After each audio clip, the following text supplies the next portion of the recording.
বাবাকে বুঝতে একটা গোটা জীবন লেগে যায়। 4 বছর বয়সে আমার বাবা সেরা। 6 বছর বয়সে বাবা সবাইকে চেনে। 10 বছর বয়সে বাবা ভালো কিন্তু একটু কঠোর। 12 বছর বয়সে বাবা ছোটবেলায় অনেক ভালো ছিলেন। 14 বছর বয়সে বাবা কেমন জানি বদলে যাচ্ছেন।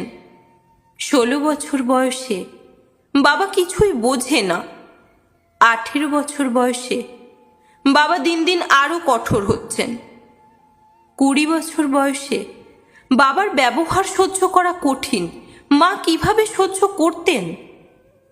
25 বছর বয়সে বাবা সবকিছুতেই মতের বিরোধ করেন। 30 বছর বয়সে বাবার সাথে একমত হওয়া খুব কঠিন। দাদাও কি বাবাকে এভাবেই দেখতেন? 35 বছর বয়সে বাবা আমাকে নিয়মের মধ্যে বড় করেছেন।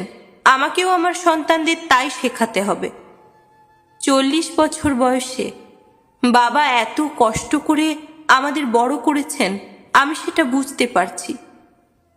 45 বছর বয়সে আমার সন্তানদের সামলানো কঠিন।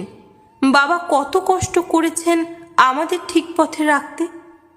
50 বছর বয়সে বাবা সবকিছু দীর্ঘমেয়াদী পরিকল্পনা করতেন।